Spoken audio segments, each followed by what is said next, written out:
Fridays. Oh All right, hello, my listeners, viewers. It's Friday. I'm in love. Yeah. There we go. How's Well it going? done. As always, I'm your I host, would I Ron, would and say well done, but I can kind of tell Ron's been with oh, planning that for at least a week. no, I wasn't. I was planning it out for all of when you were talking about it before 10 seconds ago. So, Okay. yeah. So, yeah, and with me is next to me. Well, it's probably me. I'm your Yeah. regular because we Yeah, have yeah, a yeah, yeah, yeah, we have yeah. a So, yeah, yeah, I'm we right have a there. Yeah, so I don't know. person here. This way? I don't know which way. Yeah. Yeah. In the yellow shirt or orange? Is it orange or yellow? Hmm. That's me. That's Crab Davis. Oh, Rob Crab Davis. Yes. Davis. Yeah. You And we have our guest with us, and my screen is below me. So fellow, I'm please introduce yourself, sir. fellow traveler Nick. That's me. That's me. Communist revolutionary, Yes. and all around Welcome to By the the Wood, way, Nick. friend of the working people. I'm not arbitrarily. If you remove just one of the characters from my name in Japanese, I am actually Crab Davis. You just take the E out just because Kraibu. You take out Oh, the you're right. it's Crab. Crab Crab Davis. Crab, Davis. Yeah. Excellent. Crab Davis. Um, Nice. Well, so, Ron, anyway, what are we talking about, Ron? Yeah. Well, before you say uh, that, Ron, we should say that so that we are talking movies. So, sorry, I think huh? there might be a slight delay. Hang on. Let's Yeah. What'd you say? here we go. Let's be quiet for a second. Okay. Yes. Okay, that's good. I think we're no, I was going to say there's actually no good reason on God's green earth for Dick to be here, apart from we like him, for the Oh, right. first Yes. film, really. He's here for Sure. the second one. Except that I will The say second that one. in a way, I'm assuming because there's this whole algorithm and connective tissue piece to what you do in the Mhm. show that I'm wondering is this connected to our watching of Audition in a way that we're still in this early J Yeah, horror.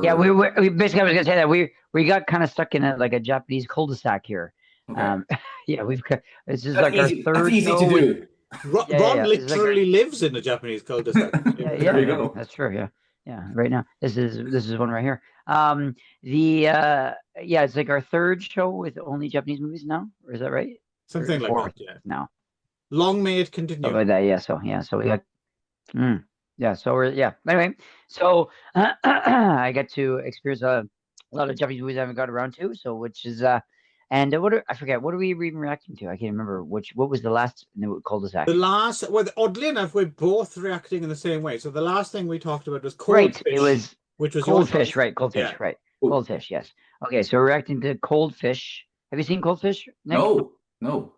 Oh, it's quite a trip. I Okay, recommend it. Sion Sono film. Yeah, yeah, okay. I will yeah. give it a go. Yeah. So yeah, it's cold fish, and so excuse me. So I'm reacting with Den, the Japanese comedian actor Den. Do you know Den? No. Nick, no, yeah. So actually, well, now interestingly, I guess that he's not famous by name because I mentioned him to my wife, and she had no idea. Den, what is that? She didn't even know it was a person. And then I showed her his picture. She's like, "Oh yeah, I know that guy. He's at everything, right?" Um, so I don't know if he's famously known as something else or he's just one of those like that guy in the thing that I don't know his name. If he's just known as Hmm. I, that guy, but I you would think suspect, with a name like Den, he would be more famous for having the name Den. yeah, Hmm. I suspect he might be like back in the day, he might have been on TV screens as I don't know if he was part of a Manzai group or something like that, but also like in TV commercials, like he might just suddenly randomly be on your screen advertising Right. a Big Mac or soap detergent or something, and Mm. that one CM will be like everyone knows it, but they don't know his name. Okay. Right, yeah. So anyway, so he's a recognizable face, but not name, I guess, right? In this case. So I went through him, and he was the kind of the main antagonist in Cold Fish, and so I went through him, and um, I can't even remember what movie we're doing. Cure, The Cure. so, starring so Robert yes, Smith. so yes, that's why I was thinking Friday I'm in Love, right? Is because I chose 1997's Cure. with which also has Din Din in it, although a smaller role. And yes, so But for you, Nick, first just watch for for you, you to Clive. know, Den in the film is the policeman who Yeah. kills the other one. Okay. Yeah. Yes. And I've just looked him up actually right now on Yeah. Wikipedia, and And I yeah. suppose we should say up front here, just in case, and this is always the case on our show, because we're indelicate spoilers. Yes. Yeah, Yeah. yeah. Yeah. Absolutely. Spoilers, yeah. Yeah. Which of course you've just said after you've told the one cop finished the other one, right? Well, yeah. You want to? That would matter if people watched. Yes. Yeah, that's true. That's very true. So yes, this is like a psychological horror thriller from late 90s. Written and directed by Kiyoshi Kurosawa and Who I, of starring course, have Koji. auditioned for. Oh, really? Yeah. Really? I And did auditioned he for him cast once you? and I didn't get it. Did he cast you? No. Oh, too bad. What was the part? Do you remember, Clive? This was a few years back, and the thing is, I was auditioning for what I believed was a TV movie, and I didn't know it was Kiyoshi Kurosawa, called Wife of a Spy, Okay. which that's the film has come out as since, and it's a proper feature film. And a friend of mine got the role, and it's actually, if I may dive, it's quite an interesting little story for the thespians among us. Because I went to this audition and they kept saying the director's late, the director's late. Okay, whatever. We waited, the director's late. And the director turned up and I was like, holy fuck, that's Kurosawa Kiyoshi. I was like, wow, I have no idea I was auditioning for this guy. But the thing is, the audition required me to learn several sides in Japanese. Oh, So Wow. I took ages. I took like a whole week and I memorized the whole thing. And I went into the audition. I was like, oh, Kurosawa Kiyoshi. I actually said to him, I love liked. Kyowa, I said. Mhm. And he was just like, Ah. oh, okay, thank you very much. But so, and I sat down and it was a really fun, interesting experience as an actor because I sat opposite someone else doing the reading the scenes that I was, and I didn't know there was two scenes actually. Sorry, there was two auditions. I did one scene which was an easy scene where I was doing everything in English, and I just got into character. And I remember them. Oh, they were really good. So the next scene, and then I memorized all these sides, and I was so proud of myself that I actually memorized everything. And I did the audition, and it was word perfect.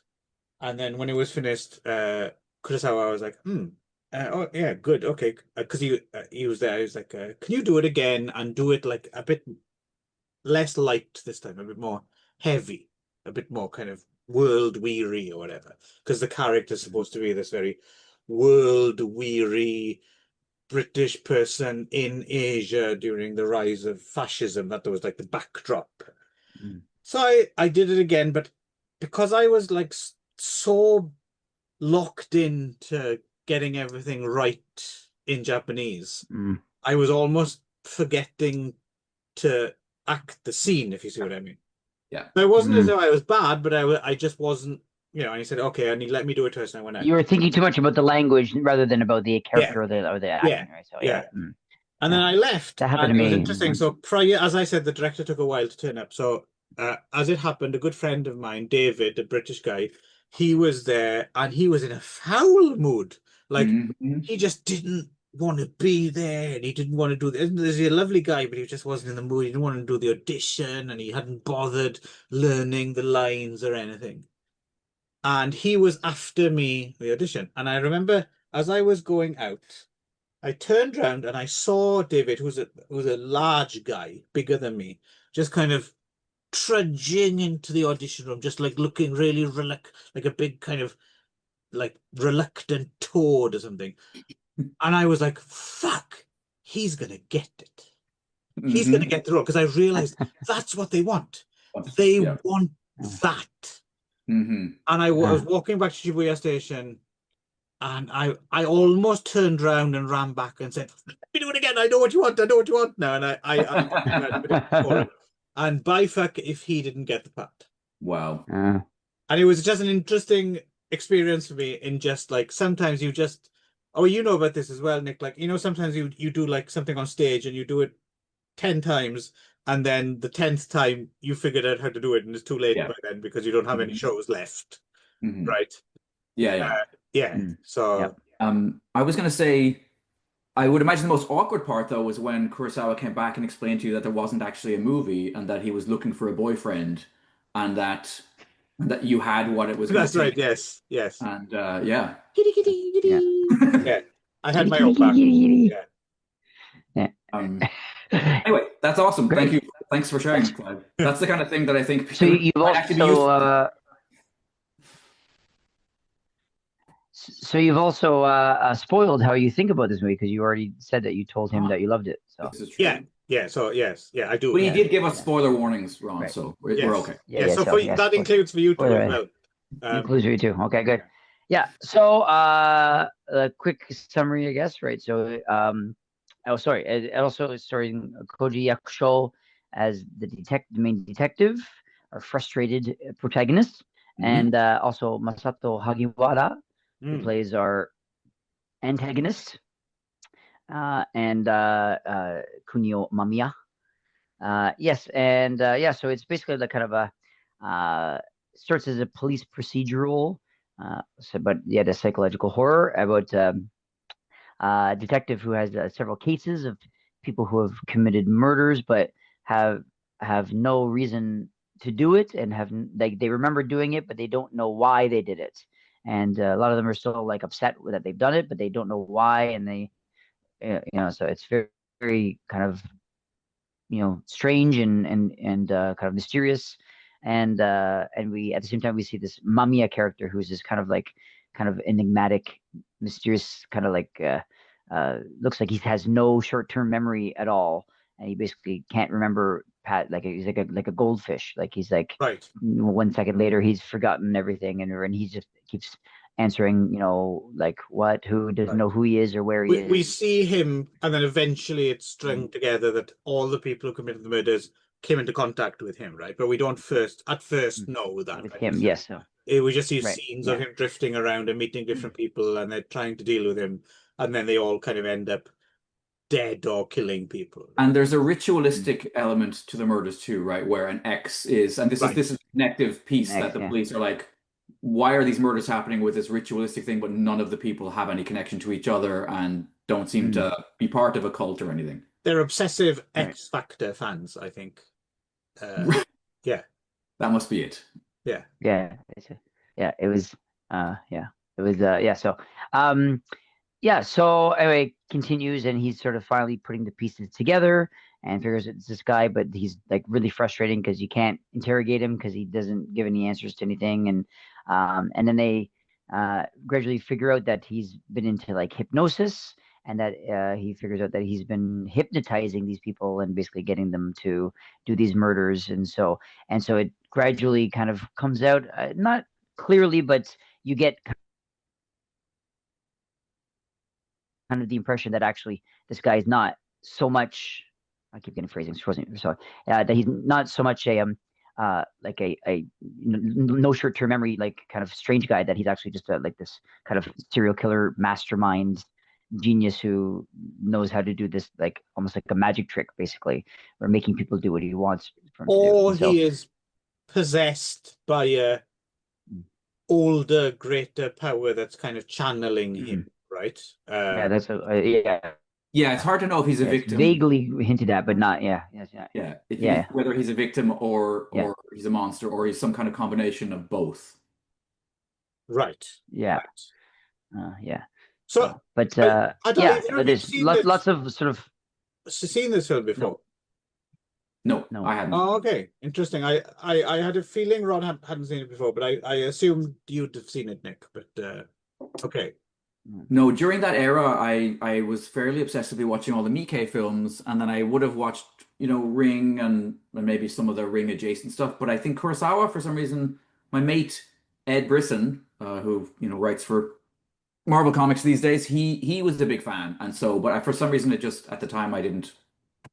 And in a way, it's kind of it was nice to come back to it because you realize things that were made in 1997 now seem like of a vintage. Like it was Mm. it was yeah, I was like, oh, weird. That this feels kind of texturally gritty in a way that like I wasn't expecting. Yeah, the other thing And you for me, can't get it anymore. It's like it feels 90s. yeah, Yeah. well, for me coming back to it, because I watched it in '99, I think, not long after I arrived in Japan. I think it was on Japanese television, actually, I thought. Um, what was interesting for me, because and I still think this film is fucking great, but it's interesting to put in the context. I was thinking, like, that's interesting. There's a lot of things going on here that are not necessarily, copying each other out, but the stuff that was in the water inside. But the whole thing about a kind of weird traumatic infection is very similar to the later Ring films, Yes. which come from the novels, which were written earlier, like in like the early 90s. And this whole bunch of other films with a similar. So this idea of a kind of psychic infection that is in danger of getting out of control and engulfing the world and becoming apocalyptic. It's a very 90s concept, isn't it? Yeah, right down to the fact that in this case it seems like the generation of it all comes from an old film, like an old film strip. Yes, like an Right. And old I'm like, oh, mesmerist, because the mesmerism comes into it as well, right? At a certain point. yeah. And so I And definitely it's like thought this, Ring. yeah, this old, yeah, like video of this kind of like hypnotist, early hypnotist who's doing this with his finger, and then it's conceived, ostensibly he's kind of watched, mommy has watched this video and is doing the same thing, right? Kind of thing, or it's Yeah. part of the whatever it is. So yeah. The other thing that struck me this time, I'm just going for things that differed from when I first, just stuff I noticed that I wouldn't have noticed before. It's quite interesting to me. I was like, wow, this is interesting. It's just a choice they've gone for. And on one level, I'm sure it's budgetary, but on the other hand, Kurosawa Kiyoshi is not an idiot. He's kind of almost deliberately made it like an uniform thing. Is like all the institutions are in old, run-down, dilapidated buildings. Like you never see a shiny new whatever it is, a hospital or an office. Like everything looks like Yeah. run down. Dingy, Yeah, depressing, which is fascinating. squalid. I was thinking, wow, and I get it. These are the locations that you can shoot at on but also it's kind of it's putting it on a kind of weird it's putting on another plane of existence, which isn't necessarily our modern world. Plus it was 97, so not everyone, there is a cell phone in it. Kushikoji uses a cell phone at one point, but not everyone has cell phones. It's not like ubiquitous, right? But and it was a flip phone, right? So it's Yeah, very yeah. like, yeah. So there's that, and there's lots of nice little details that were like that. I was thinking there's like a bit where Kushikoji is waiting for his his Right. yeah, and there's like this muttering guy, like just fucking bastard, what the fuck are you doing? The fuck? And I was thinking, oh man, yeah, I've witnessed that. Like I've been next to people just like muttering the most insane things to themselves, and they just look like and clearly probably straight out of the office. Okay. Right? This guy's he's some salary man who's had a rough day. Yeah. He's right out of the office, and he's had a dressing down from his boss, and he's just there fuming, muttering to himself. Yeah.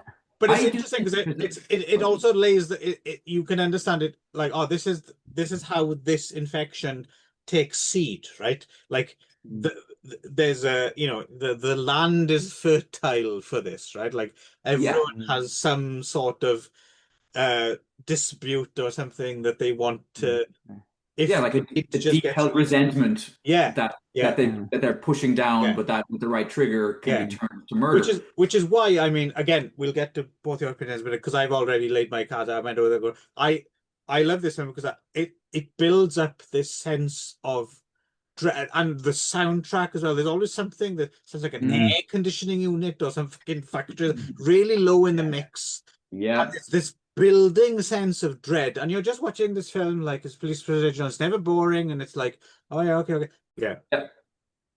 So I got a bit excited and carried away there. Sorry. Yeah. So what I was saying was, So there's this constant background, and it helps to build this kind of tension. So at a certain, like towards the end of the film, for me at least, I'm feeling this extreme sense of dread, and it's very, very creepy. And I'm not exactly sure why I'm feeling this deep unease. But this film scares the shit out of me, and it's Mm. interesting because it just does it so gradually and incrementally, and Kurosawa obviously knows what he's doing because he would go on to do it again, right? Like with Cairo, and then more recently he made a film called Chime. It's like a short film, it's like 45 minutes. It's kind of interesting, weird distribution model because it was like a film that you could buy the license to, and then you could share it with other people, and then charge your own price for people to see it. Mm. It was like a new Interesting. distribution model. It was weird, and it eventually escaped, and there was Mm. torrents of it everywhere and stuff like that. Yeah, yeah. Uh, but it comes back to some of the same themes as Cure, and it's a very scary little compact 45 minutes. I would highly recommend Chime Okay. if you like Cure. But yeah, no, this film really got under my skin then. It still gets under my skin. Hmm.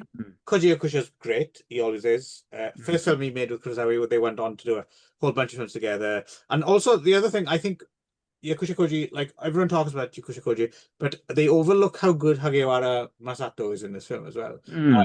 He's fucking ace. Like he's Yeah, yeah, really, he's really good. yeah, I was looking, and he's like, I looked on IMDb, and I guess he's got a lot of stuff. He does a lot of like TV shows and stuff, but he's like doesn't even have like a profile pic. Like he's right. like on IMDb, he still doesn't even have there's still no like headshot or anything, I right? Right. think So it just if I'm remembering correctly, I think I can't remember what it was, but I think he got semi-cancelled oh, did he? in Japan, but for But that reasons doesn't. that you wouldn't get in other countries. I think it was him. I think it was drug use. Oh, okay. Right. I But think it looks if like I'm thinking of the right guy, he's he was still like, working. yeah, he's still working, but he's not getting the big roles. He's not like, he should be getting, he's a proper actor who should Mm. be getting those roles that fuckers from Arashi and SMAP are getting, right? Like, Yeah, because yeah. he can Right. actually carry it off. But I think if I'm thinking he's the guy who was like, I might be mixing him up with someone else actually, but there was like a famous case where they were on something or other and they jumped off a four-story building and they were just so relaxed. They just landed and rolled and walked away. Like they didn't break any boards or anything. And it got in the papers that they were like, yeah, on something. And that's the kind of thing. It's an interesting little cultural, like, in the US or something, you'd be cancelled for, sexual harassment. But drugs is just like, what the fuck? Everyone takes drugs in Hollywood, right? Yeah, you have to go And that's, But really in far out Japan, there. no. yeah, still a Yeah, in bit of a Japan, you get taboo. Yeah. you get really like taken out because of that. Um, So yeah. He's a professional mahjong player as well, which is cool. okay. Masato Hagiwara is a Japanese actor, voice actor, narrator, and professional mahjong player. Yeah, I used to be friend with a professional mahjong player. It's an interesting area. Mm. Anyway, regardless, I Mm. love Cure. What did both of you think? Let's go first with Ron, seeing as he chose it. Hmm. What did you make of Well, Cure? then I should go last run, right? No, No, we should go with no, no, Nick. no. He's our guest. He's not a Guest guest. first. He's a malingerer. He's a guest for the second part of the show. He's just someone Yeah. far Malingerer. I'm just hanging I out in the don't think green room. Yeah, Do you mean a lingerer? A malingerer means someone who thinks they have a sickness, but they don't. yeah, exactly. That is That is very much what Clive believes of me. Yeah. Yes. I Yeah. don't mind either way, Ron. Do you want me to go to jump? Yeah, you go, Nick. Okay, yeah. That's okay. You big bully, Um, Ron, bullying Nick into that. so Yeah. I'll say first of all, in relation to what you just said, Clive. So guess what's a really bad film to watch the first half of when you're in a heightened state of sensitivity? So yeah, Would it be, hang on, let me guess. I haven't guessed yeah. yet. Mm. Would it be Wayne's World 2? Yes. Yeah, you Right. don't. Yeah, you don't want to watch Wayne's World 2 if you've Is it engaged in any THC is related. it half baked? No, that's a perfect movie I think to watch when you're That's high. a shit film, that is. But yeah, I would probably Yes. help if you were Next that in your Valentine's mind. Day. Don't choose that for Valentine's too far. Right away. Yeah, there we go. Valentine's Day sorted. But no, yeah. So anyway, so agreed. I strongly agreed, Clive. And I was thinking that this film often gets, I think, grouped together with Audition and Ring as as this kind of like as a trilogy of like, but I think that that's ridiculous. I think this film is absolutely its own thing. Oh That yeah. makes as much sense to me as the way that people are like, oh yeah, Soundgarden, Pearl Jam, Nirvana. No. Oh, one of them's good. One of them is a good band. One of them is a Sometimes. different proposition than the rest of that. Which one?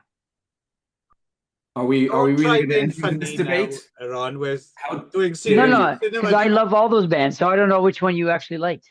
I I think I don't know it's not apologize Pro now. Jam. I don't hate I know you Soundgarden. don't I like Pro don't Jam, so I hate know it's not Pro Jam. No, I don't hate Pearl Jam. I don't hate Soundgarden. I don't hate fucking Temple of the Dog even. But that stuff's all fine. But there's no way that it's in any way part of the same musical genre or trajectory or anything than Nirvana. Like there's a sound to the Seattle thing, and it's you know what it is. It's that Eddie Vedder Yeah. fucking like, Yeah. and they all sounded like that. Stone Temple Pilots, they all had that thing, Yeah. but Nirvana doesn't at all. Like I don't even Nirvana understand didn't why. sound like that all the time either, right? Like, No, true. But anyway, other than this is geography, yeah.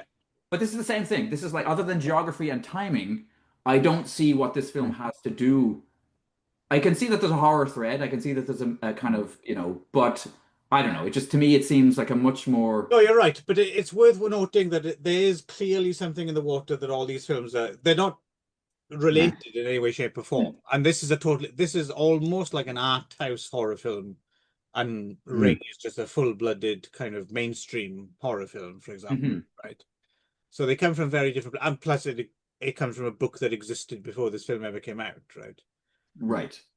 But yeah, no, I really liked this, even though it did. So when I came back, I watched it over 2 nights, and when I came back, I was like, yeah, I'm not taking anything before I watched the back half of this because I was already unsettled enough by the first half of the film. Oh, is that what you meant? You were stoned when you watched the first part? Yeah, the first half, yeah. Oh, I thought you were talking about your weird fake headaches. No. Right, okay. They're not a heightened state of Weird well, I guess fake not a heightened state of headaches. sensitivity. That's malingering. Yes, so That's what I why mean. said. Yeah. Oh, okay.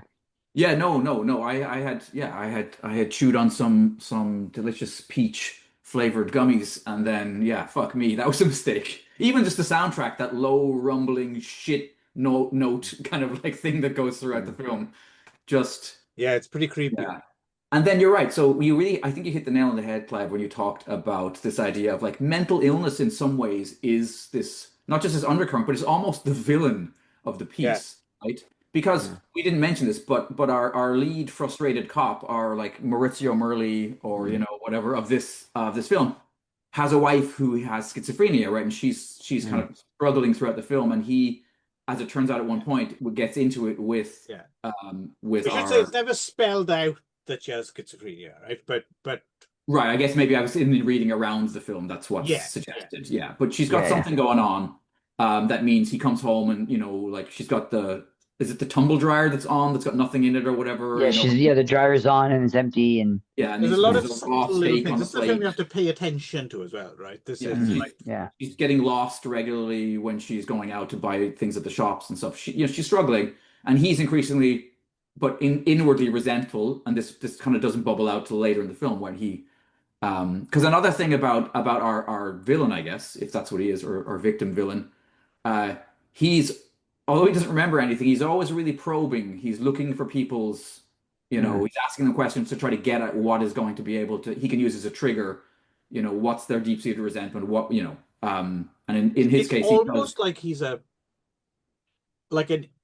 you can almost imagine that the source of this is something that fell to Earth or something. It's almost like a parasitic alien or something that's trying to like figure out human or something like that. Like, And I'll say he's brilliant in other ways too, because like I'm normally not sympathetic to police brutality, but even before they started kicking him, I was like, "Fucking, can somebody kick this guy really hard?" yeah. And But he's almost like a child, isn't he? Why?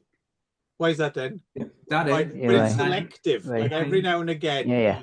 he can connect and yeah. So it's and loads of But Ren turns up in here. Brilliant. But I think Police I chief. mean my understanding was that those like questions he was doing, that was part of the hypnotizing.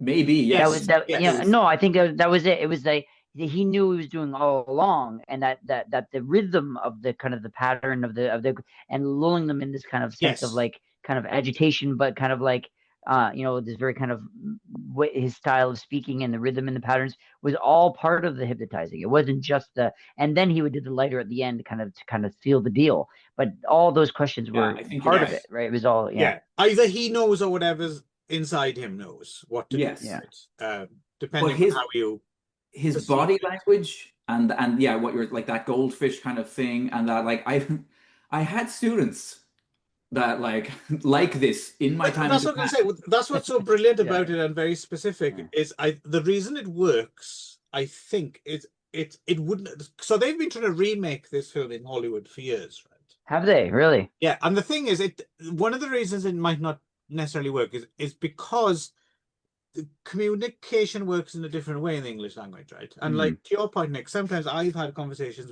which are very conversations here very rarely start with someone specifically saying like the thing in all its glory in a full sentence. Like, I don't know, I'll be on set or something. No one ever says, oh, hey, if you're hungry and you want to eat, the bento's just arrived and it's over there, to your left. Oh, okay, thank you very much. It's something like bento. Huh? Bento あるよ。あ、そうですか。はい。どこで? It's that's the way Yes. conversations work here. Uh-huh. It's you do it that way. And so yeah, this character, after a while, obviously, but at first, the reason people give him the time of day is they don't think he's taking the piss.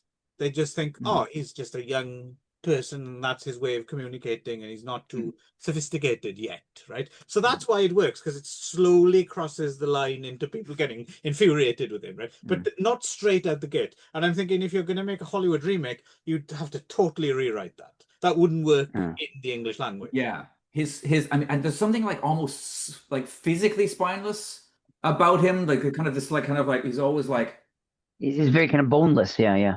Yeah. Kind of yeah, like and just relaxing. Yeah. there's Again, something about that yeah. infuriates me. I don't know why, but I'm just like, oh, I hate this guy. It really works well. So by the end of it, even at the end when I It's knew because you're such a strict it disciplinarian is, Martinex, Nick. Yeah. yes, that's what it is. No, so I mean, and I don't know, I couldn't help but in a way in my mind overlap this a little bit with Fincher's Seven, and I don't know why if that's because of it's because of the I had noisy the same thought. soundtrack. Yeah. So. And with the idea that like, oh, in a way he's setting up the cop, right? Like the whole film in a way he's setting up the cop Yeah. to become him or to commit the final atrocity, right?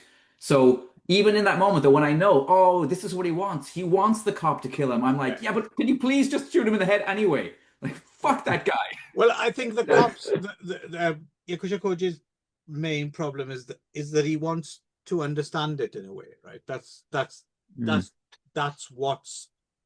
the problem. People keep telling him like, no, dude, just back off. You don't, but he can't. His performance is fantastic in this film. Actually, I have to say, Oh like, yeah, he's brilliant. it's so well yeah. judged. Like there's a little bit where he's in the interrogation room and he freaks out, and they go outside, they try and calm him down, and then he just pokes his head, looking through the window, and he smashes Bam! like a Yeah, coffee it throws against- his wind. Yeah, his coffee at him, right? And whether it's Yeah, it was. ad-libbed, I don't know, or whether it was planned. That's just fucking perfect. Another scene that it's the one time that I truly enjoyed Masato's performance is when they have all the police guys assembled, including the chief, including like our main character's boss. And then you can really see him like winding them up, right? Like, and they just have no way of dealing with him. They don't know That's Osugi Ren, right? The late Osugi Ren as the police chief, right? frustrated. Yeah, he's just like at a certain point, he's just like, "What is happening?" Like, and I was like, "That's quite funny." But so here's the thing. Here's a historical thing that you probably know already. But I guess this film, the title was changed at the last minute, right? And Right. some of the culty stuff they pulled back a little bit because it was more obviously about this kind of, I guess, this cult that stretches back to the 1800s or whatever, right? And this idea of him as an avatar for this cult and, doing this ritual and then he's going to pass it on. The Aum right, Siren Right, it attacks was just a couple of happen, years. Yeah, Right. right, and apparently at that point they were like, "Ooh, we might want to yeah. pull back a little bit." There's But interesting. There's another film it reminded me of as well, which I wouldn't have seen when I first saw it, and I think we might line it up for a film crack and maybe get Ron in on it because we've talked about this together. There's a Kazakh film called Terrorist from 1995. I think it's okay. maybe the only Kazakh film I've ever seen in my life, but it has a Mhm. lot in common with Q actually. Okay. I do wonder if Kurosawa might. I mean, it would make no difference one way or the other, Mhm. but yeah, it's a. But I was going to say that specifically when you read, I don't know if you lent me a book, Clive, about Aum maybe, but I I did, remember, yeah, yeah. So when reading that book, what really struck me about them was their ability almost to short circuit the way things are done in Japan. So like when the police were like trying to investigate, like disappearances and things, or families were coming and going like, my son's disappeared into this compound, can you help? And they would kind of begin a tentative, thing. Immediately, Alan would be like, "We're going to sue you. This is like discrimination and stuff." And the police would back off and be like, "Oh, like they weren't. They were the police were used to being the bullies, and they weren't used to being right, bullied. They had no in that way that like I feel like Trump in a way the yeah, same thing. He saw where this is all just an agreement. Everyone kind of agrees to this civility and agrees to this. yeah. If we just don't do that, No, no one's going to know what to do, you take right? advantage Mm. of a system devised to for fairness, right? And Yeah. yeah, Mm. And in that way, so I feel like this character, in a way, he's the same thing. Like no one quite knows how to respond to him, and he's able to do this partly because he's taking advantage of a system of politeness and a system of Mm. he's amazing. I mean, they're really both incredibly strong leads in this film. Like yeah, you Mm. are yeah, totally invested in. And then just the weirdness, like the scenes of him on the is the bus he's in, where there's like just clouds in the background. Oh yeah. yeah, There's a yeah. lot of driving scenes which just have this kind of deliberately kind of fake kind of. Yeah, It's not quite rear projection, but you're not convinced ethereal. that they're actually in a vehicle, but it's clearly designed like that rather Yes, than yeah, yeah.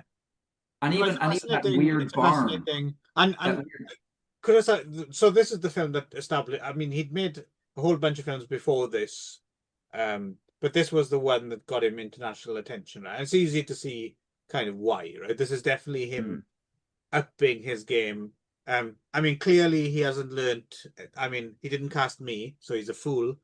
But yes, he true. otherwise he kind of knows what he's doing. Anyway, Ron Cure, Yeah. what did you Well, make of it? well, fuck. I don't. Why did I let you guys go first? I Because now told I got you. I nothing else did left to warn say. you. But there you go. Fucking fuck you guys. Yeah. So yeah, it's not much more I could say. I think right. So it's about it. But yeah, it was. I mean, same thing I said. I mean, we differed on audition, but Hmm. I think we're the same on this one, which is that I think this. I I I wouldn't. I'd be close to saying masterpiece for this one, right? I Yeah, think it's like agreed. it's like a really, really, it's like a. I mean, yeah, it does the stuff about the bus and stuff that was like just came out of left field, but like was so impactful, like so powerful. Even though I was like, why the fuck is the bus flying and shit like that? Yeah. But you don't care because you're like like because now we're like yeah because I know I was hearing Clive's mind as in my head as I was watching it because you're You kind of like think way oh too but much about me, Ron. I do.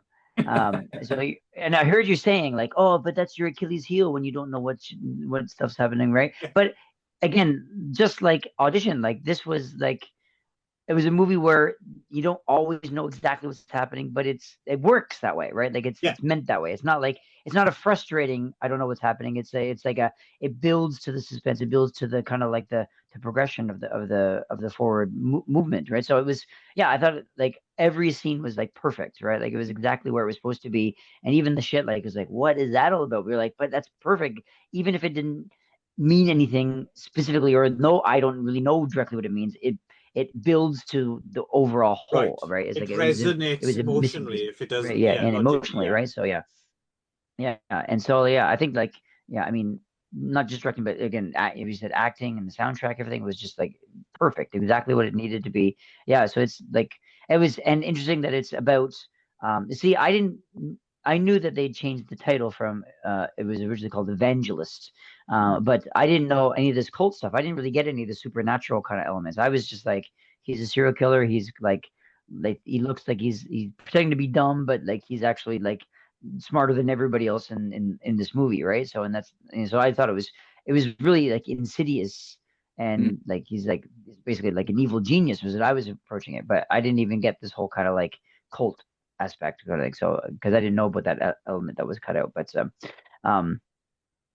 I it think it works. was I mean, that's the thing. It's yeah like all there's yeah a lot of different interpretations. I mean, mm, I might have right pressed that a bit too boldly. That's just my take on it. Is right Well, it is I a had a reading of the feeling film. because you have that they show that old footage and stuff like that. mm, You That do is get the senses that this is almost like like a Sadako style kind of like uh, old infection that will uh. eventually break Yeah, That's I out. mean, it makes sense, especially based on the Ringu kind of connection or whatever. But like I didn't get that. I just thought it was sort of like he learned how to do it from this Yeah, well, it video kind of works thing, either and that's way, where right? yeah. So that's yeah, why Yeah. yeah. So, but yeah, either way. exactly. But yeah, I guess I mean, and you were saying Nick that you don't really see what the connective tissue is between those other kind of movies around that same time. But I think it's I don't know. I'm checking my timeline, but I guess this was almost like one of the first ones of those, right? Yes.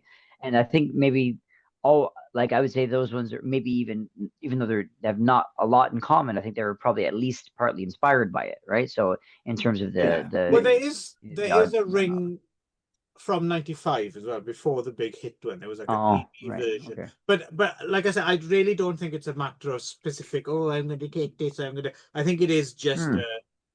The zeitgeist. taking from the general, Yeah, well, I on mean, there's horror. always those kind of like periods of time where like suddenly you've got a whole bunch of movies that are Yes. kind of like clumped together in thematically or whatever it is, right? Or kind of like, it's like the boom of this kind of, I've been thinking of like the early 2000s with like the Scream when all of a sudden like there's like everything was like a teen slasher kind of thing, like, Yeah. they all kind of were like, I believe it's called the uh, Deep Impact Armageddon effect Yes, yeah, yes. right, right, in yes. the Or literature. or or Yes. Or the Mortuary Academy.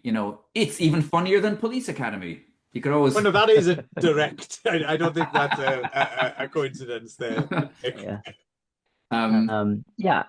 So, but yeah, like, and it happens all like there's always like studios doing battling movies at the same time, right? And there was like a Zorro, wasn't there a time where there were like three Zorros Robin and there was Hood's like the like 10 yeah, Robin Robin Hood Hood's, films Christopher hit months. Columbus, they got the 5500th Oh yes. anniversary. There's yeah, I like that stuff, right? So anyway, so yeah, it's not to say that they're directly, but I think they're at least kind of all it's in the air of that kind. It's like Yeah. the probably a reaction to whatever's happening politically or whatever culturally in the Well, time that I they think the, like the grandfather of it as well, actually, oddly enough, even though it doesn't stick out as like a direct.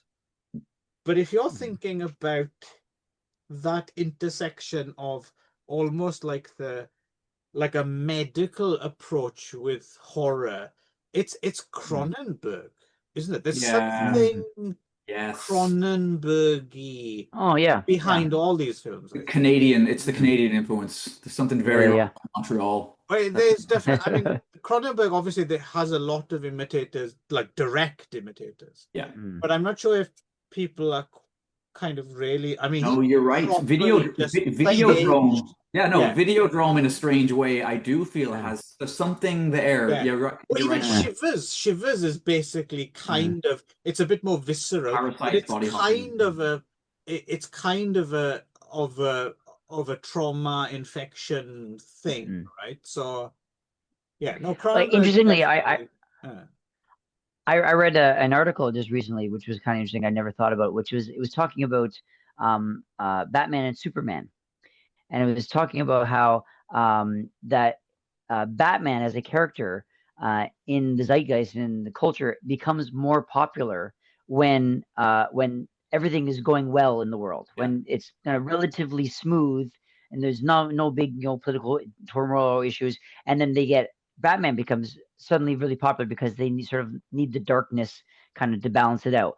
And any time that there's really, really big problems, like in the in the culture or the political, then suddenly Superman becomes really popular because he's sort of like the good Avatar guy, Poe. yeah. So it's like he's, that they have to kind of like balancing out like the issue. So I get the impression that maybe there's maybe a similar idea with these types of things, that maybe the late 90s everything was kind of, it was kind of going smoothly. It was kind of like going swimmingly, and then suddenly they had to have all these kind of like dark. It was like suddenly all these dark things were in the air, right? They became this boom of like these darker psychological movies, right?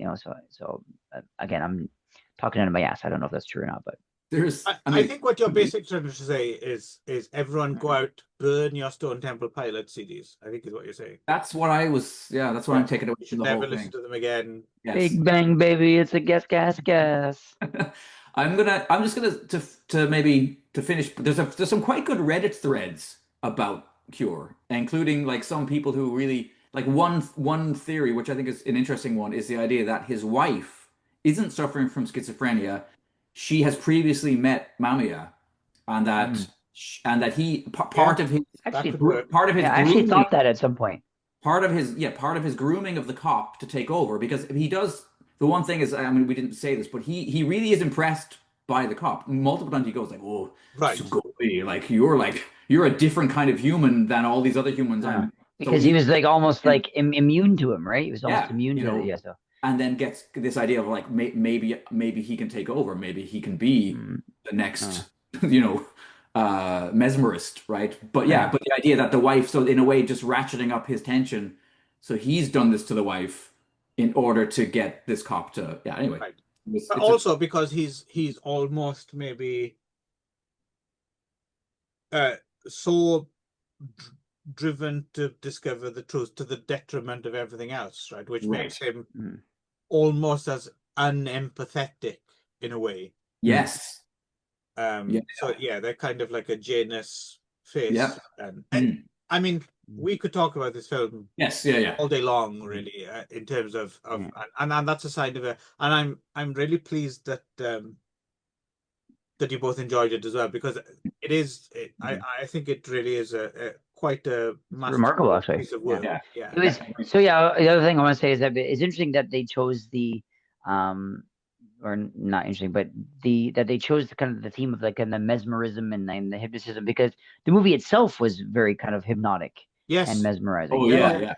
yeah, so it was very like, because it's kind of on the surface a kind of a police procedural kind of, you've seen this kind of thing before, but like you like can't take your eyes off of Yeah, what's it's true. happening, It right? You're is. like, Yeah. yeah. So it's there's something in the fabric of it that's like that reflects what the Yeah. content as well, right? So I'm surprised yeah, when it's Nick really, said really he well done. watched it in two. I don't think I could have done that. It seems like, and I understand why, because he's a filthy Mm. sort of hippie. Um, Yes, but yes. otherwise, it does just pull you all the way through. Mhm. And I don't know Mhm. if it works if you Mm. split in two, but clearly it does. I It mean, did. Oh yeah, I yeah. watched it in two. I watched it in two as well. So yeah, okay, okay. yeah.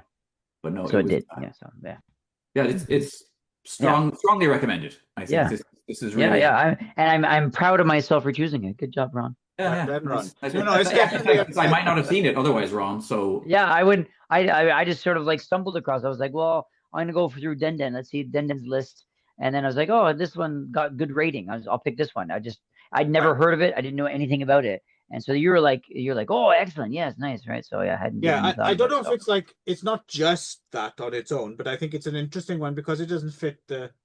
It's also a film. I'm pretty sure it's everyone knows about it pretty much, but maybe younger people getting into horror, for example, this might not get flagged up necessarily as something that mhm. fits in the horror. Yeah, But this must be, well, it is. It's yeah, one of the finest yeah, horror films made in the past 30 yeah. years. It's I believe. terrifying. Yeah. Yeah. and this is also, I don't know, again, but like, and it maybe because I just watched so many of them, but it did also remind me a little bit of like certain thread of the 70s giallo, like which has that police procedural element in addition to something weird and sinister and kind of, because there are some scenes that every now and again there'll be a little scene of like just the cops like running and jumping off a ledge or whatever, you're like, oh, it's actually a cop movie for a second here. That's quite Mm. exciting, right? Do you wanna get it out your system before we move on to the next one? Go on. Mention Thomas Meyer. No, I can't So actually think of a Don't Torture a Duckling, but Was there a hunchback or a saddle or anything? Oh, no, no. You mentioned Soul Man ages ago. I can't remember why. Oh, C. Thomas C. Howell. Thomas There we Howell. go. There's That our was connective Thomas tissue. Mian's son, which is Okay. yet to be unveiled to the world, but we know. Yes, We yes. know. We know. I got one last thing to say about this movie. Is that I was talking to you about it and you kind of were confused by it, but apparently there is an original director's cut. The original theatrical cut in Japan actually had the waitress at the very end actually kill somebody. So there's an actual gory ending Where did on you this find originally. this information here, Ron? Because I've Well, never. first I just saw like one of the posters on IMDb, but it's actually on the IMDb trivia. It actually says there's an alternate version that includes an ending where it actually shows the waitress kill somebody before it goes to the credits. Did you find it anywhere other than IMDb trivia? Yes. Well, someone else commented that they had seen it In IMDb, yeah, and so right? yeah, It was a comment. yes, yeah. I'm skeptical because it I doesn't don't know make because sense. it sounded like it was the original theatrical cut, and then they edited it to take that out, and then that was like the official cut. That's No, only. I understand, but it's hard to find that cut anymore. Yeah, so 28 years after the fact, and as high profile as Kurosawa Kiyoshi is, and I call bullshit. I don't think this is true. I think it's someone's misremembered, put it in user comments, and then IMDb trivia, which is notoriously, you can add anything. I don't think it's true. Plus, if you think about the aesthetic of the film, that waitress just pulling the knife and just walking around, and it perfectly fits the mood of the film, right? If she suddenly stabs someone, it doesn't. Well, I think fit that's the probably mood of the why film. they did it and then kept it like that, right? So, but You mean it was like an early, like a test screening or something? That's possible. I don't know specifically, but there was another version that I heard. I'm wondering if if you ever get the DVD, if maybe it's on a DVD or something. No, it's not on a DVD. No. On TV Tropes, it's funny. I was reading about this too, actually. So on tvtropes.com, their section on Cure, it says ambiguous ending. The film ends with Takabe seemingly inciting a waitress to commit murder, suggesting that he has been hypnotized by Mamiya and or the strange recording into continuing the work. However, it's unclear whether this is in fact the case. And then it says word of God confirms, which means that Kurosawa himself has said that the final scene was originally going to be the waitress stabbing someone to death. But that suggests that either it was filmed but never included, or that it wasn't filmed at all. It was in the script, but they decided against it as being too obvious and left it out. So I'm wondering if maybe, yeah, it's one of these things where it's either somebody has imagined that they remembered it, or maybe Clive, you're right. Maybe it was in a test screening and they were like, no, it's too heavy-handed. My guess would be it was never filmed because it doesn't fit, and also it happens a lot. People think the classic example is Texas Chainsaw Massacre, right? Like people think, oh, that film was so visceral and gory, and then you watch it and there's hardly actually any blood in it. Yes. At all. It's just so unrelentingly terrifying. So much atmosphere. Yeah. Right. But anyway, I'm glad it ends the way it does. I like the fact that it's so open to multiple. Again, you really have to pay attention, right? Like, if someone did find it, and I don't think they will, but if they did release it, I'm not sure if it would improve on this cut of it. No, I'm sure there's a reason why they changed it, right? Or at least why this is the official cut, right? So, yeah. Right. Alrighty, on to crabs then. Yeah. So here we go. Yeah, so I also, same as Ron, I went bizarrely. We both were drawn to Den Den, and we were looking for the Den Den film. I have to admit as well, watching this film, I didn't even notice Den Den, but he plays a monk in a flashback, right? I think. No, not a monk. He was like the young guy's dad. Okay. Yeah. It was like the young guy when he has his flashback when he was like pushing that car or whatever. It was his dad. Okay. His optimistic. I recognize because I didn't think you went through Den Den, and I was like, oh, this has Den Den in it too. So I thought it was like a double link. I thought you had picked a different link, but no. So anyway, so we're talking. Well, actually, and this is the reason Nick is here. So now, Nick, you may finally join in. Oh, excellent. Yeah, Thank you. yeah, you're allowed now. Before you were just rudely interrupting. But yeah, so I was looking and I found this film called KANIKOSEN from 2009. Like, huh, what is this? What's KANIKOSEN? And I looked it up. Interesting. 2009 film from Sabu. We'll get to Sabu later.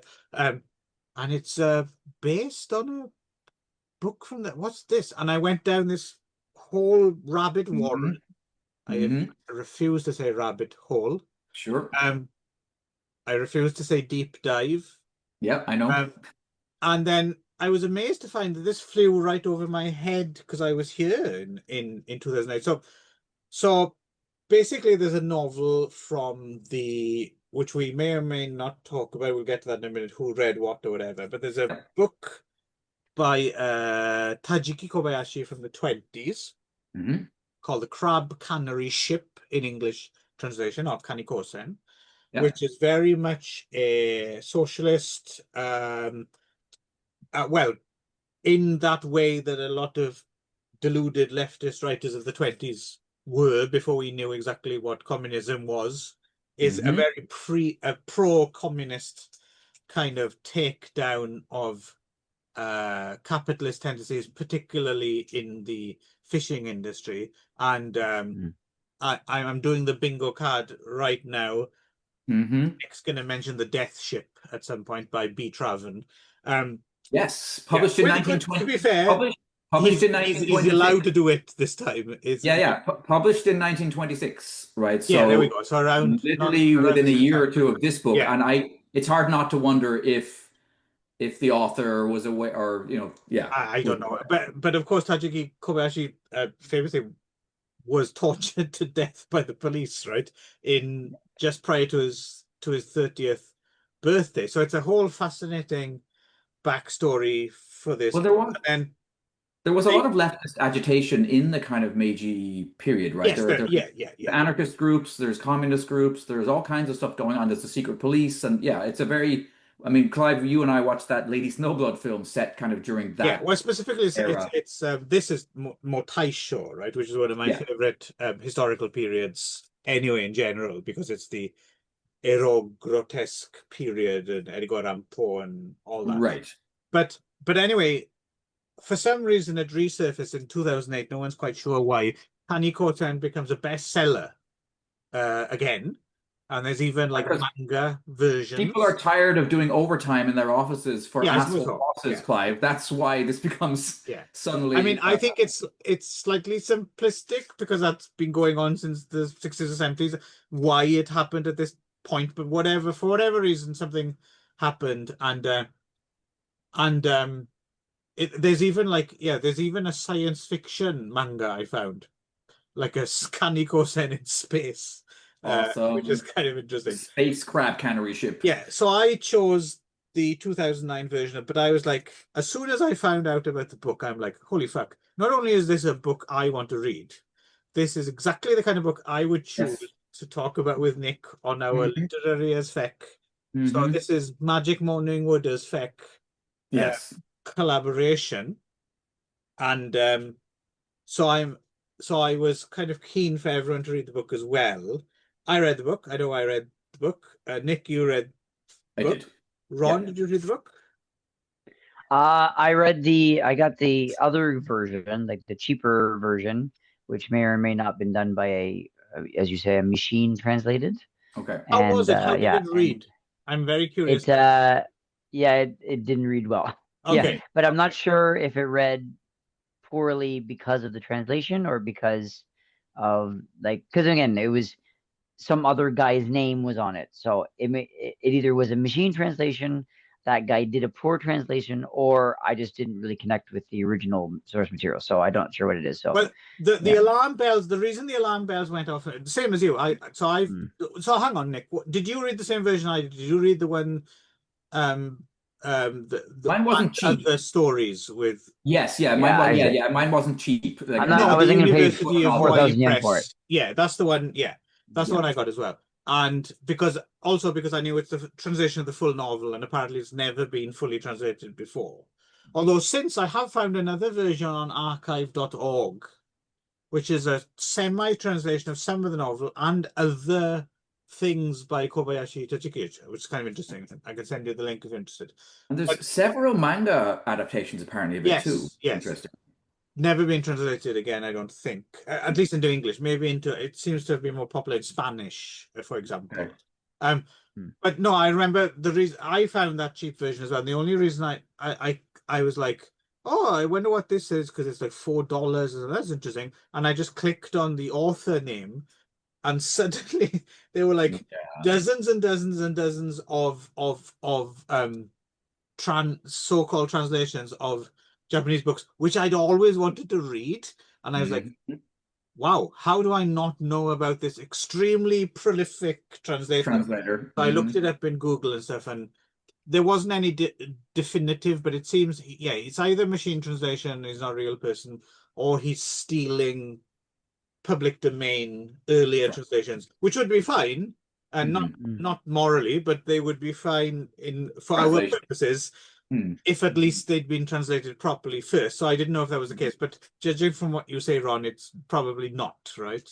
But I can't say with any definitive like I'm not absolutely sure, because I don't know what it was supposed to sound like. You know what I mean? Okay. So maybe at some point I have a look at your copy of it and see how it matched up. But I'd say it didn't read particularly well, to the point where I gave up about a third of the way through. Okay. So I will either say, way, you're saying stay away from that version. Right. But I don't know. Again, I don't know if it was that version or if it's just that, because to be honest, it is not my kind of thing that I wanted to read. I'm not into those types of books. So it may have just been that I didn't really care that much to read about it. So I don't know if it was me reacting to the material, or if it was the translation itself. I can't. No, I suspect say that it's probably for sure. translation because, knowing you a little bit, Ron, you're not someone who's easily dissuaded from. I mean, you've read that entire fucking House of Dead Leaves book, right?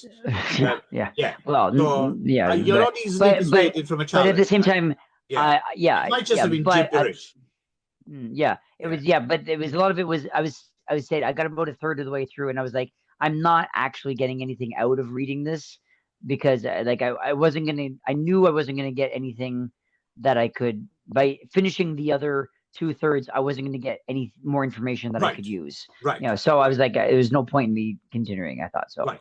Yeah. So we clearly need to but again, I can't send you to a crab cannery ship up off of Hypodactyl. But unfortunately, I wasn't really in a position. I wasn't really in a position to pay. Of self-reflection and self-education, and we'll give you the little red. But I wasn't really.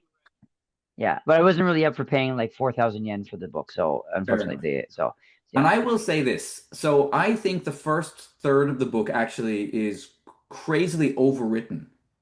There was parts where it grinds to a halt for me, because it's like simile after simile after simile after simile. Like, you need to have spaces between your similes where you're like, they were like a series of rabbits crashing onto that, and then it was like nothing is just described as it is. It's always compared to something else. And that may be a problem with the actual Japanese novel. That's interesting. I didn't get that at all, you see. Oh, it's crazily overwritten in the first, and then it settles down, and then that kind of goes to the back, and then it's not nearly as kind of, you don't drowning in illusion and simile and metaphor. So just for the background, so we know what we're talking about. So it's basically about people on a crab canning ship going out to the Sea of Otson's Kamachka, north of.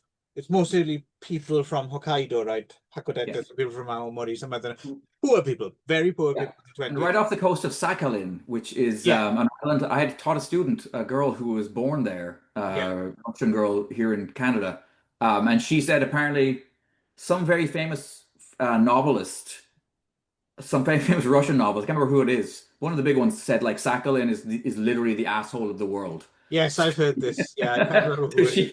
She was like, "Wow, that's nice." And they cross over into Russian waters as well. So the only thing that jarred for me in this book was the fact that it is written in the 20s. It's written by leftist, and when they meet communists, it's like communism is just fucking amazing, right? And they explain it in very like, oh my god. And it's interesting, actually. I'm quite glad it bled because we can all talk about it because even though you didn't read the whole book and everything, that's definitely something In that the film. turns up in the 2009 film to a Mhm. degree which just kind of I found the 2009 film much more interesting than it was entertaining. Let's put it that way. So, Mm. but I thought the book, other than that, is actually a very interesting book in the same way as B. Traven's Death Ship, for example, or Yes. obviously not on the same level as something like Steinbeck, or but like Cannery Row, or a Yeah. lot of interesting, or The Jungle, Upton And Sinclair. even the sea wolf is in here in a way as Yeah, well, yeah. right? By Jack London, like this idea of being And there's trapped some on a ship with a psycho fantastic, asshole boss. there's some fantastic bits about like bed lice and stuff like that, which is just like, The oh, you're the reading it. book Oh in man, that way it's is grim. grittier. In the book to me that was I thought that was a little bit missing from the 2009. There was a slickness to it that was like it Yeah, didn't well, quite we'll get cross to that. the 2009 film is a filth, bit too the clean abject filth of looking. the book. I Yeah, really yeah, the enjoyed. book is just filthy and horrible, and Stinky, just yeah, it and stinks of dead crab. one of the reasons I imagine Ron might not have been able to read it if there's the amount of smoke in it. Like you can almost feel the smoke coming off the pages. Like, I can't imagine Ron would have enjoyed that. Um, yeah, but it is a good book, I think. It is a worthwhile book. It's Yeah, and it's not yeah, overlong. no, And once it builds up its head of steam after kind of setting the scene, it does take a long time setting the scene. As I said, I thought it was overwritten at the yeah. beginning, but once we get past that, it does. Yeah, it's And the one thing I appreciate quite good. about it is even though the scenes with the communists are kind of laughable, at the end of the day, it is quite level-headed because the rebellion fails. The Mm, rebellion is quelled, and you do get the sense throughout that the people are fallible. Everyone's fallible, right? yeah. And the end of the book is like, well, fuck, we just got to do it again. Like, Yes. and that's true. I think that's the thing. That is And the that thing it's with the Japanese, leftists. it's the Japanese military who puts down is also an interesting Yeah, thing, right? Because there is this feeling of like, oh, but they're like the imperialist, like yeah, they're for the people, but yeah. no, But if they're you are a fellow oh, traveler, as we are, that's the thing. You have to enjoy the struggle. You have to go back at it again and again and again. You yep, can't expect in your lifetime we'll sort this out. You have to go back again and again. It doesn't know how many times it the fails. You long have to game. go again and again and again. Right? But I will also one thing I quite liked actually was and I think the film actually also soft shoes this or kind of goes around it, but like there's a tendency with proletarian literature or this kind of communist stuff, right, to be like, well, let's make the workers all like wonderful people, Yeah, like no, they're all dicks in this book, which I really good-hearted, liked. Yeah, caring, and in this one they're clearly having sex with the like teenage boys, like yeah, there's they're like all all kinds drunk. of stuff. They're all yeah. Yeah, that I think is like no, it's not that whitewash No, it's version good, of which is uh, what balances was why I liked it. When the naive communist thing came in, I was just like, well, at least it's balanced with this more realistic fact that everyone is you have the feeling that every character in it, like we were talking earlier, if they manage to achieve power, they totally they forget might be about the other just the people. same. Like, yeah, Yes. yeah. Anyway, so Mhm. in between the book, One thing, last thing before you go on to that, I was want to quickly just talk about like my wife was actually very keen on me reading the book.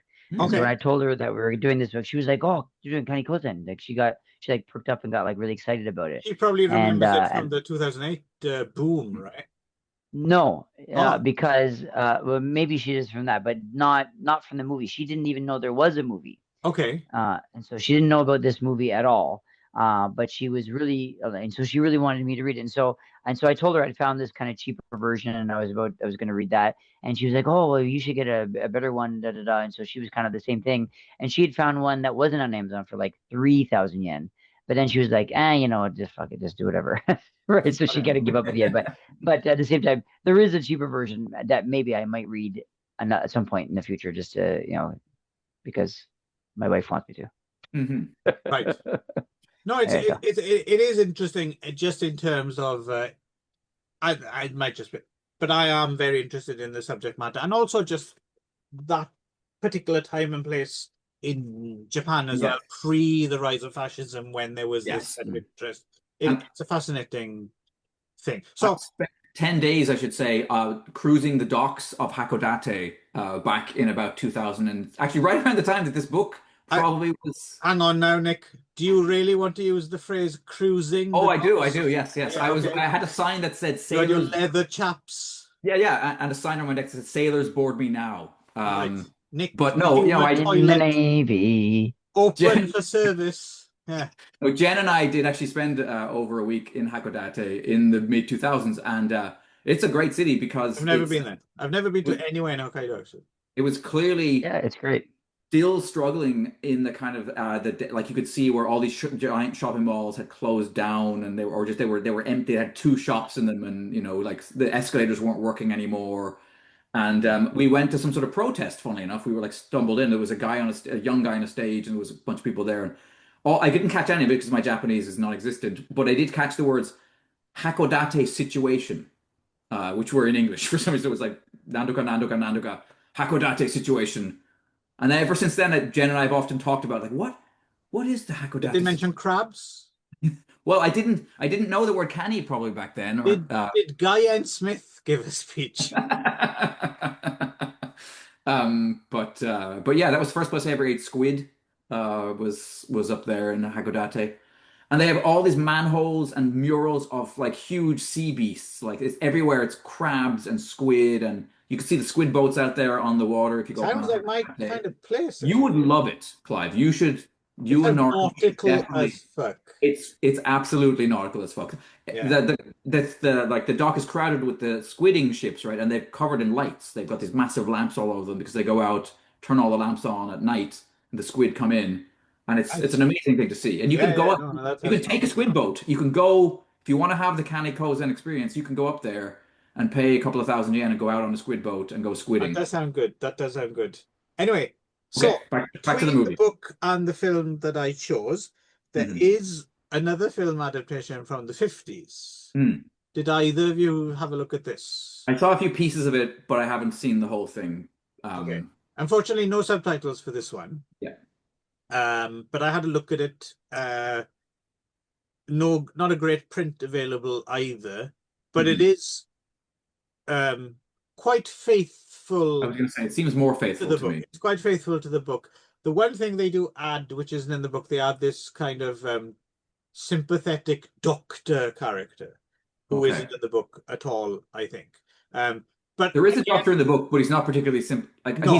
he's alluded to, and then he kind of ultimately sides with. yeah, he's a bit more of a man. character in the 1953 film, which is, it seemed okay, not nothing special, except at least it's actually filmed in Hakodate. It's actually out on ships, and it looks it looks very real compared to the 2009 film. The which is guys like with their stage play. full Yakuza tattoos and like the Yeah. actors look Yeah. more rough and tumble and like But the most notable thing for me was the score. As the cinematography is awesome as well, the black and white cinematography, but the score is by Ifukube Ikira, Oh, really? the year before he does Godzilla. Wow. And as soon as the film started, because I didn't know that, Mhm. and I was like, oh man, I want to cry. Like I always do when I hear Ifukube Ikira score. Right. I was like welling up, and I was like, fuck, is this Ifukube Ikira? And then I looked at him, oh yeah, okay, that makes sense. That's why I'm crying, because Right. music he's probably my favorite film composer, I think. Just yeah. Yeah, He has that. He's definitely in my top three for sure. Yeah. So anyway, that's that. But to the case in point, 2009, the film which we all watched, Mhm. directed, written by Sabu. I don't know. You know what? I know the name, but I realize I don't really know anything about Sabu, and I don't know if I've seen any of his other films or Yeah, not. we'll get to him a bit later. I'll give you a bit of context for Sabu because it's kind of interesting. I mean, this one is both quite faithful and not at all at the same time, right? Yep. Like takes a lot of dialogue ad verbatim, and yeah. So we should mention as well, and they go and they try and rescue another ship. There's an SOS and stuff like that, and they actually meet Russians, and we'll talk about that scene because that scene is just like, what the fuck? I was squinting because I was like, is Clive in this scene somewhere? Because like there was a You know lot what? of I was Clive actually looking. wondering, am I in this scene? Yeah, there's a lot of big Clive memory looking of dudes hanging around being in the something Russian like hats. this. Yeah, but I'm not in this one. No, I think I Okay. recognize some of the people, but long Mhm. gone now. But and then on the other hand, there's a whole other Flights of Fantasy. Like one of the best sequences in the film is when Matsuda Ryuhei, who's kind of it's an ensemble piece, but he's Mhm. like the main. It turns out to be the main agitator, right? I Right. should mention as well, Matsuda Ryuhei is on my list of if I was gay actors. Oh yeah. Yeah, very Yeah, good, yeah, no, I agree. good He's looking quite man, enticing. and he's got that mean, slightly mean look as well. So I definitely be the catcher in that relationship. Um, but yeah, Mm. he's pretty good. Stan, one of the sons, of course, of Black Rain, Matsuda guy, right? Famous. Oh, I Yeah, didn't know that's that. his. Yeah, that's his son. Yeah. Wow. Okay. So there's a scene where he convinces everyone to hang themselves, which is Yeah. not in the book at all. And it's played for comedy. Yeah, Yeah. as An a odd set choice. piece, It's very it's good. it's so I just want a quick note about this. So I was watching this on the train sitting next to my wife. Ah. We were like on a trip going somewhere. And so I told her that, I was doing this. I'm gonna watch this movie now. She's like, okay.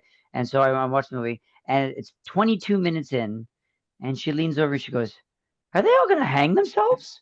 And I was like, well, it's 22 minutes in, so I don't think so. Yeah. So anyway, that's what. Mhm. Yeah. That's But it's a really well orchestrated little set piece, and this is a very Sabu thing, but it doesn't serve the larger narrative at all, right? And No, it's very much its it's own nothing to do thing. with it's not in the book. It's a totally original thing. Yes. It So seemed, you know what, it's funny because you were earlier, we were talking and you brought up Monty Python. And actually, yeah. it's funny enough, there's a few moments in this film where I was like, this is verging into that kind of ultra black kind of surrealistic comedy that the yeah, and then as we Oh, said before, I know exactly what you're thinking about. You're thinking there's about literally the when they have dream sequences about, oh, you're my brother, whatever, yes, and they're all chucking in balls. white You're thinking of the Salad Days sketch. salad days, The Sam absolutely. Peckinpah. Yeah, yeah. Yep. And then of course Also, the at a scene with certain point, when they're yep, all talking about their yep, upbringing and you have yep. flashbacks, I was half expecting someone to say luxury. Yes, yeah. I It grew up completely becomes 4 months in a tank. paper bag in a septic tank. Yes. We No, went it to work totally 4 hours becomes before we went to sleep. we have to eat the gravel. No, it's absolutely yeah, it becomes the four Yorkshiremen sketch for a chunk of the film, which It is does. It really very does. weird. It's such a strange the overall. So we'll get your takes on it now, but overall, and Osogi Ren's in this as well, and Denden. Yeah, obviously we mentioned Yep. Tokyo Imoto is in as well, doing what Tokyo Imoto always does, and Hidetoshi Nishijima is the foreman, right? Very cartoonish, like whip wielding Yep. kind of. Yep. He's not even that cartoonish in the novel, right? But No. And they all look a little too they look a little too 2008, oh, 2009. everything's too shiny, everything's too clean. It looks like a stage Almost play. I thought it was like a stage play sometimes. Everything yeah. looks. But my main takeaway from it, I suppose, is it's almost seemed like so. So I know Sambu, the director writer, whose last film apparently was he made a Korean film a couple of years ago, which I haven't seen, which I'm very interested to see. So he started off in the he was very much one of those hipster post Tarantino Right. directors in Japan, like mid to late 90s, when Japan was like the cult film capital of the world, right? And everyone was watching and freaking about Japanese films. He makes these series of films, which were better than average for that kind of thing. And Mhm. me and Ron, when we were talking about Won't You Play in Hell, right, with Shinichi Sutsumi. So Shinichi Sutsumi was his main actor of choice. So he's in a series of films, Postman Blues, Unlucky Monkey, what was the other, Monday, and they just crossed the line of hipster post Tarantino meta crime, but they were cool. They were actually quite good, right? So that's where I knew Sabu from, was that kind of stuff. And then he carried on making. He made a film with V6 called Hard Luck Hero and a few other things, and he just this isn't cool anymore. And I forgot about him. So I had this was never on my radar, right? But it kind of makes sense because this film seems like a young person, younger than he actually is, to be fair, more like someone in their teens or something, like suddenly like stumbling across the Communist Manifesto or something. Cool. Like everything about this film is like cool. Like there's no depth to this film at all, right? Like it totally feels like, and the bits where they meet the Russians, and they like, the Chinese character that they meet is actually in the novel too, which is interesting. He is, right? but not as cartoonish as he is in the film. Not even he's as in fucking ridiculous. Yes, he's the equivalent of a blackface character, right? Yes, and apparently happiness and which again in 2009 is such a ridiculous conceit to just put out there, like without any interrogation, just like communism, good capitalism. It was all just dudes dancing. Have you been for 100 years? But the fact that it's the interpreted via Cossack dancing, like it's like what is this film? Which dimension does this film come from? It was just, I was amazed, but at the same time it's actually quite boring. So it sounds fascinatingly fucked, and it is fucked. Like it's such a stupid film, but it has some really quite good set pieces. But it's also kind of quite boring and too long. Is my take on when it finally pivots from seemingly not taking the subject matter very seriously and kind of treating it as some sort of extended black comic joke, and then suddenly when it does pivot to be like, no, from now on, for the last third, we're going to take it deathly fucking seriously. Well, that's the thing. You say pivot, but it's not a pivot, right? It's more like back and forth the whole time, because sometimes, like you're saying, it's a black comedy, and I can get on board with that, like the hanging scene. But then it's cloyingly sentimental, like a couple of scenes later, right? But I don't mind that, funnily enough. I am a sucker for that stuff. So when it goes full tilt at the very end, and they all kind of stand up and march off after, you know, our kind of lead, spoilers, gets killed, right? In the first put down of the you know, I found that quite rousing, you know. I was like, fuck yes. Like, let's go, lads. The old trot was reinvigorated. Yeah, well, I was never actually a communist, as you know, Clive. But I didn't say trot. I did tread carefully. But yeah, as a fan of the working people taking matters into their own hands, I was I found the last part of it. It's not too bad. Played surprisingly straight for the time. It kind of works, yeah. But no, this is a hot mess of a film, and I was wondering, like, it just seems like you'd go and see it at a Loft +1, and you'd be a communist for the afternoon before you went back home to your apartment. It had that kind of feel. You'd have your blue cap with a little red star on it. You know. Yeah, it was just it's even so shallow, and anyway, communist cosplay is a thing that I don't know if I've ever thought about before. It's commie cosplay. That's exactly what this was. It's a commie cosplay film. What did you make of it, Ron? As someone, it's quite interesting because you had a go at the book, but you were more or less coming at it kind of. Well, because I saw the movie first. Oh, and so that was another reason why. That's another reason why I just gave up on the book, because I was like, okay, this movie is just a garbage fire of a movie. Right. and then I started reading the book, and I was like, I'm really not getting anything more out of this book. So I was Okay. That like, makes fuck this sense. If shit, I'm you out. kind of know I'm where it's out. going. Yeah, Yeah. okay. Yeah. So I was like, I'm out. Okay, so that's I That makes was a like, lot more there's not, sense I'm now. not. Yeah. Yeah. So I was like, I'm not gonna get more out of this. So Yeah. You yeah, probably it made the was right yeah. decision, What to a be fair. Even though I like the book, yes, yeah. you Yeah. probably made the right decision. Yeah. Yeah, what a pile of stinking garbage this movie was. It was just like, yeah, it was. I mean, my wife, told you, my wife she was really excited about the book, and I was like, oh, I'm going to do this movie from like 2008 to 2009, whatever, with these, so all these idols, and she's like, oh fuck, she's like, it's like I never even heard of that movie. It's like it certainly wasn't popular because, and I'm sure Mhm. it's not popular, even though it had all these famous people in it, all these like idols and like pinup boys and stuff. I was like, there's a reason why it wasn't famous, and it's because Mhm. it's shit. It's terrible, right? So, I mean, this is the kind of movie that girls would have fawned over. It's like, oh, look at all the beautiful boys in this movie, right? So, Well, but I no, yeah, fawned over it's Matsuda Ryuhei, but that's just Mm. me. sure, yeah, I Yeah. guess, but yeah, that's you. But yeah, it's like, yeah, it looks like the whole thing is very stagey. It's like, Mhm. and then they've got these Doesn't really it like look like a stage long. play? It really looks like Very, stage yeah, play at but times. Or a not music not not video. as good as a stage play. Like if they did like full like it's a stage play, like one setting kind of thing, I would buy that. But it was just that look, it was obviously just on this set, and they just built this shit, and It I was looks like, like it a just cheap didn't. music video is going to Yeah, erupt like at any yeah, that's moment, what it looks like, or like a and Nine Inch like Nails knockoff band, something like yeah, that. yeah, and If I only mean, it you had you said turned it Judas exactly, like Priest, you'd have been pleased, Nick.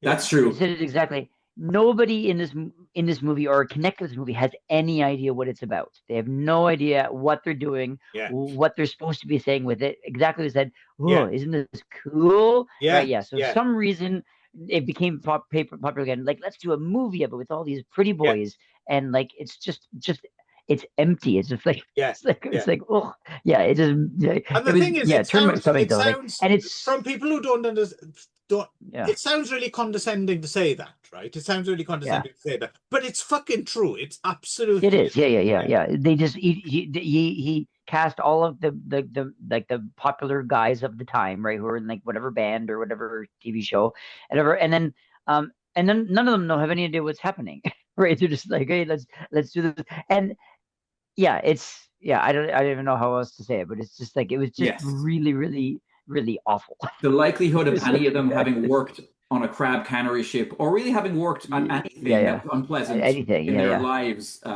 yeah. that's why I'm such a It's sucker for this kind of thing, even though you're right, this it's film is awful. it's But also something to do with the kind of, like you said, something is. So I give you another weird example of something I did once. Similarly, actually, it was a drama set on like a submarine or something, and it was sinking or something like that. And there was a very famous actor directing that particular episode. I forget his name, but he's massively famous. And he was the person directing that episode. So he was like indulged, right, just for that yeah, episode of this TV show. Mm. And there's a bit where there's like the submarine is sinking and like there's a pile of bodies or whatever. And for whatever reason, I was put on top of this pile of bodies. And then all of a sudden, production just kind of stopped while this very famous actor, whose name I'm forgetting now, unfortunately, started focusing on me on top of this pile of bodies. And he was like, oh, this is like that famous El Greco painting. And he fucking took hours and hours and hours, and I had to keep like readjusting. And then eventually, I think he just got bored and moved on. And I don't think it's even in the final thing. So Mhm. that kind of reminded me a little bit of, just that kind of, yeah, that temporary kind of, oh, this is my cause. I'm all about this. Tea time. Yeah. Coming, dear. Another Monty Yeah. Python reference. Like this, Yeah. And but the thing is that it's so boring. Like it's like yeah, the whole thing is just people talking, and it's just, got to rousing talk. speech with like a lot of talking, a lot of like, building music to and then it's like, okay, and then it's just sort of again, and the two other guys are going to do the same thing, and then then the Chinese character that is like on the Russian ship is just what is this Quite garbage? annoying. It's just so I was like, is there a joke that I'm not getting of this movie? Because I thought I thought maybe it was supposed to be something, and I was like, what am I not understanding here? And I think it's I felt bad for Hidetoshi Nishijima playing the foreman character. Was he had no progression even in the novel as cartoonish.